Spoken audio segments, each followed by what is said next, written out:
We are Andrew and Shudder. In this video we're going to be exploring the NC500 in our hired camper van Sonny. Please stick around to the end to see our tips based on the experiences that we gained. Good morning.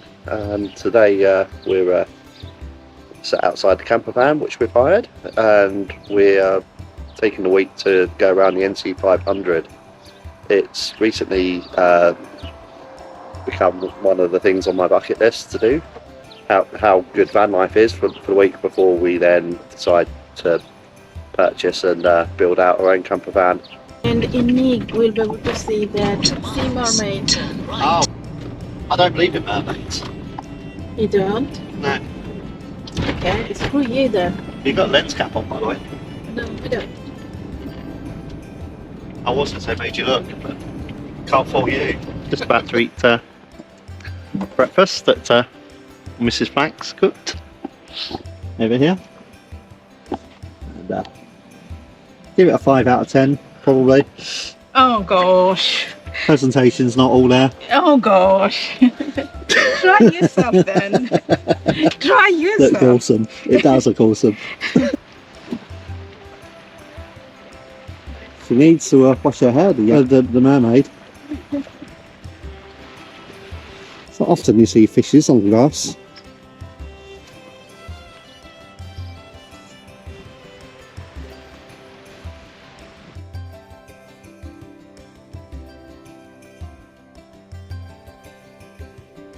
We are in Dunrobin Castle.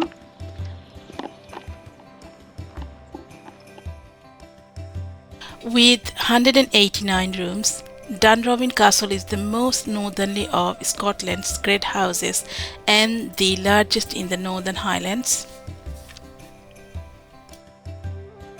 Dunrobin Castle is also one of Britain's oldest continually occupied houses, dating back to the early 1300s and serving as a residence for the Earls and later the Duke of Sutherland.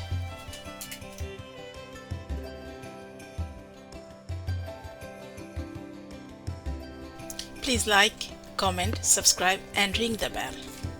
So we picked up the van from Glasgow in the city centre, and then we drove up to Inverness, which was a bit of a rush up to Inverness. We got there at 6:30 to the campsite. This, I would say, is the first day of our proper journey because we've hit the NC500 for the first time today. And we left the campsite at Inverness at about 9 o'clock, I think it was, 9:30, and then we headed up for an 11 o'clock brunch by the Mermaid of the North, which was absolutely beautiful. And that's the beauty of a van. I'm loving the freedom. And now we're driving to our next destination up on the very top. So we've just made it to John O'Goats, which has got the famous signpost, but it's absolutely beautiful here. The harbour is very small and it has quite a jagged coastal line that is beautiful in its own way. We didn't have time to actually show you around when we first picked it up, so it's a bit of a mess at the moment. So we're just cooking at the moment. But as I say, it's an absolute mess, but this is the van. This is what you get for £800 on Quirky Campers. It has a toilet under here, not much cupboard space because all of these contain things. This is for pots and pans, contains stuff already in here, so we're going to be leaving our clothes in the back in the garage, and we'll get up, put what we put on the day before, and then we'll go around and get what we want to wear that day. This is just a decoration? Yes, they must come out, they're just tight. So why did they give you the drink? They're complimentary wine. Wow. Are you going to finish that? I guess I will at some point. That's nice though. Yeah. Little chargers for your phones. It's all well thought out. There's a full book on how to use everything. First aid kit if you ever need it. Hope not. And because we're doing the NC500, we have stocked out we went shopping beforehand, which means that not just 2 bags of clothes, we have 4 bags of shopping in here. End of the day one. How was it? What do you think? The roads were getting a bit more scary. Hit a hole on the side of the road on a corner. Went around the corner, there's a hole on ditch on the side of the road. By the tarmac kind of just disappeared. Wasn't it? Yeah. Tyre went down there on the corner, which was not good, and we kind of veered off onto the wrong side of the road. That scared the living daylights out of me. But yeah, it's getting more scenic and the roads are getting more windy and bendy. And in a big old van, which I'm not used to, it's getting a little bit more focused in order to drive. What did you like most today? John Groats was a highlight. It is a lovely place, isn't it? Mm. It's a really nice place.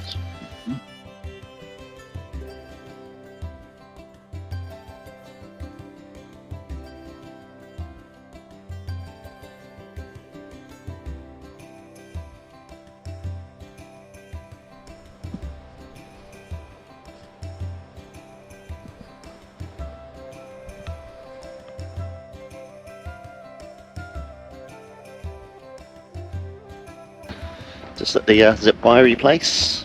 Looks absolutely beautiful, this beach behind me. But, lucky to see someone go over the zip wire. Not me though, because I'm absolutely petrified of heights. Absolutely stunning.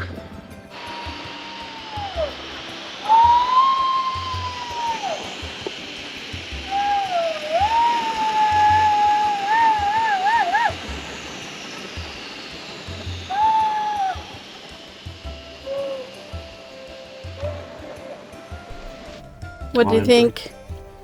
I think it tastes like, I think it was Tizer that it tastes a bit like. Which you don't see anymore. But Iron Brew's obviously popular. You see it down south sometimes. Less popular down south, but you see it up here loads. Tourists love it as well. Yeah, you come to Scotland and you don't drink it. It's not bad.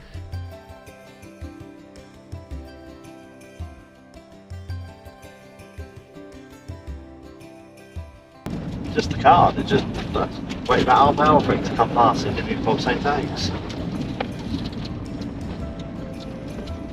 Yeah, some people. Oh well. Don't worry about them. No piece of city drive up when you get to that hill, he panics. That was steep.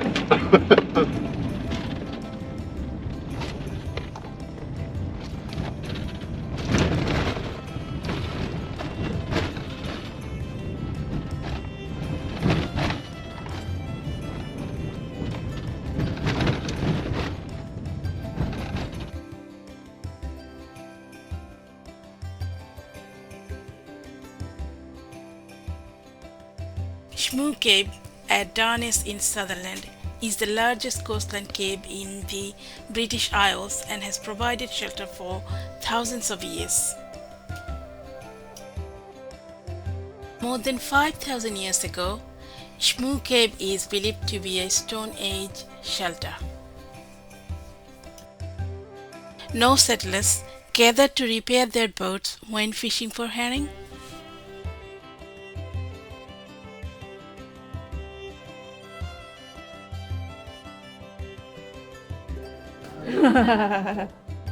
Oh my god.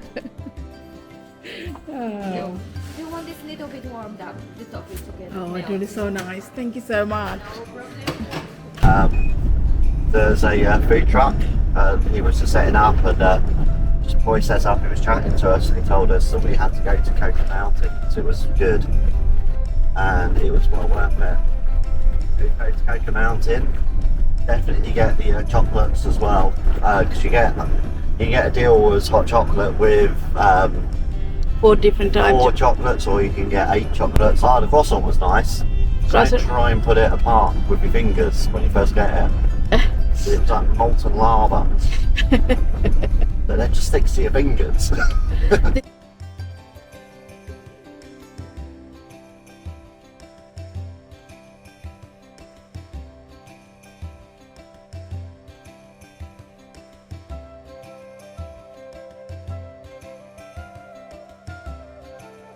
We stopped for some lunch at Assynt Viewpoint, where we were watching the cyclists climbing the hill. We were commenting on their fitness, and one of the gentlemen told us that he had cycled all the way from the Isle of Wight. He knew our town because he'd cycled through it. Burger and coffee. And the fruit salad? You'll find there's a shortcut between Newton and Ardvreck Castle, which you can cut across the mainland. However, there is a scenic route around the edge of the coast, which is single track road, which is very windy and incredibly steep. Of course, we took the scenic route, and it was well worth it, but hard going. I see, it's so stiff now.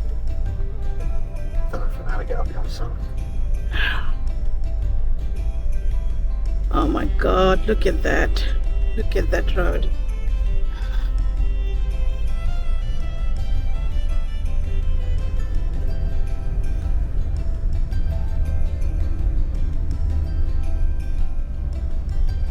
It's 25% gradient, that. Right, I'll give you the truth about this beach. It's scary and impossible to get to. The roads here are insane. I wonder there's no one here. The roads to get to here are insane.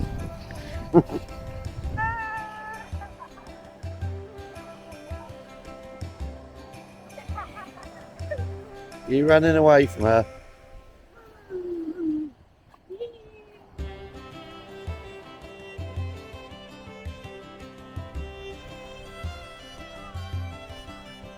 We were watching the seagulls as well as the seal when a fishing boat came in the harbour. Met a kind German couple on the beach who recommended a site at Assynt Leisure Centre, which was only £10 a night and had limited toilet and shower facilities between 11 AM and 9 PM. It's essentially parking in their car park in the centre of town. This meant that we didn't have to wild camp and had toilet facilities. We left our campsite early and arrived at Ardvreck Castle before the crowds arrived.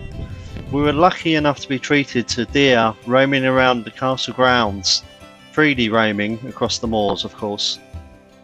This one I would certainly say is worth getting up early for, because I don't think it would be as impressive in amongst crowds of tourists. Oh, that's the reality of the gorge when you get here. Sorry for the wait. Would you try? Six permitted only over the bridge, so Yeah, we have to queue and wait.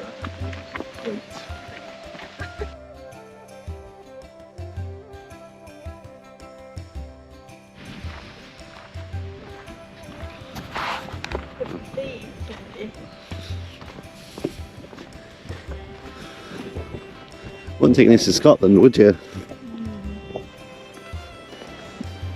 Just set for the day. That's it. You're sad for the day. I know you're sad for the day. Set for the day. Oh, I'm going to go get my feet wet. It's a camp. Wait. What? Baby, you me now, the little bugger.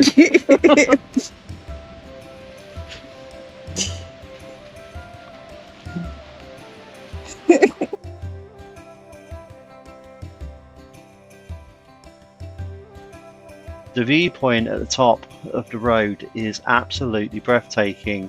We were so lucky to have the stunning weather to really allow us to soak up this beauty. Torrridon has long been a magnet for hikers and climbers. It's a place of majestic beauty and uncompromising terrain. Absolutely beautiful here. And it's 7 o'clock and I'm walking around in a short sleeve shirt. It's an absolutely beautiful place.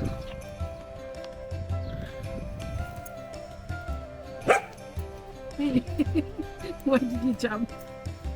Mermaid. He jumped. I didn't jump. He jumped. 1 second rule. 1 second roll. Okay. We're on the scenic route, coastal road to Applecross.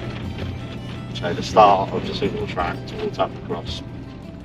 Yeah, it's 6:05 in the morning now, because every local was, or semi-local, was telling us it's an absolute nightmare for the RVs that refuse to reverse anywhere.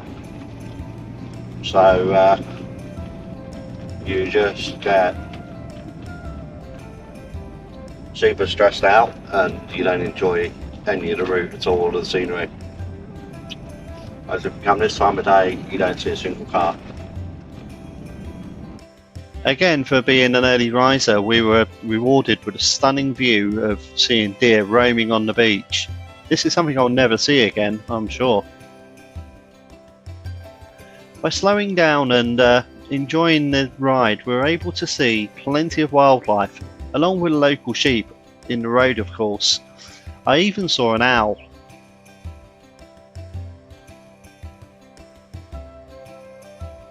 We were so lucky with the weather. You wouldn't believe this is Scotland, that the views across the bay to the mountains were absolutely amazing.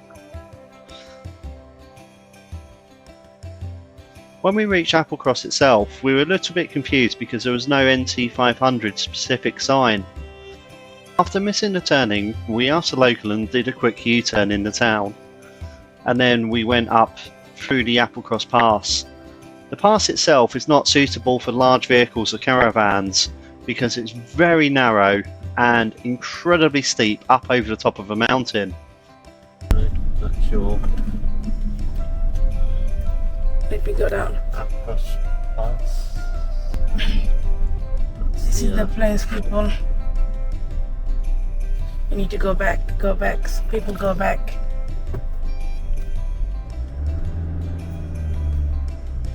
This is the Bandivet. Oh my goodness, look at that. You okay? That one was full lock. Oh my goodness. It's quite a scary pass to drive, I would say, with some of the roads being incredibly narrow. It is by far the most beautiful and spectacular drive that I've ever done, though. The single track 11.5 mile stretch winds its way through the mountains of Applecross Peninsula. It's been named as one of the world's most dangerous roads. We took the advice of locals saying that we should start early to avoid traffic so that we can enjoy the beauty of the road rather than have to keep on stopping and scraping past cars in massive traffic jams. You need to go back, honey.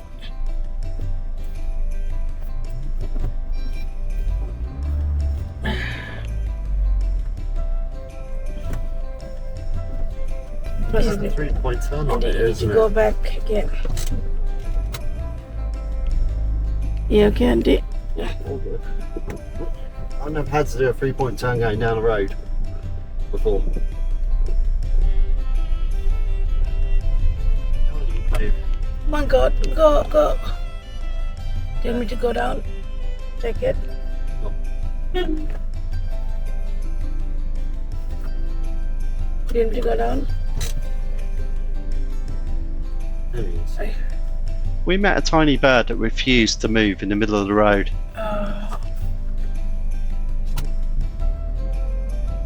Oh no, he's on the. No. Let me go down. Yeah, you managed to got past. We didn't want to move, did we? No. Okay, we just ended the Applecross now. How are you feeling? Continue on Relieved. We've A896. done it. Yeah, we done it, but it was really scary, wasn't it? Yeah, it's on a scary road and I wouldn't want to do that at midday. If I met an RV up there, I'd be so stuck. Tips that we feel we could offer future NC500 explorers. My main thing I would say is plan in advance.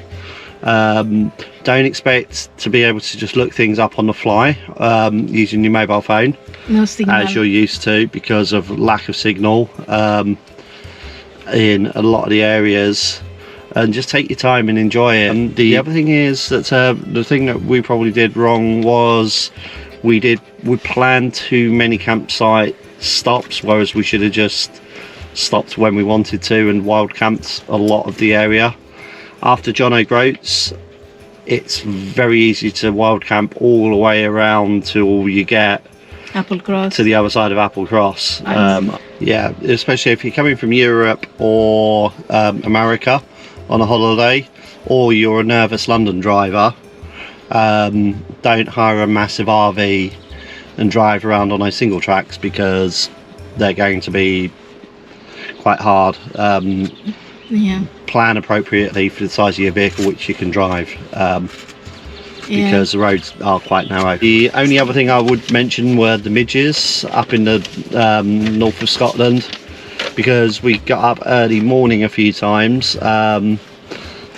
The midges were quite brutal, and we had midges nets. But they're an absolute must-have for the midges.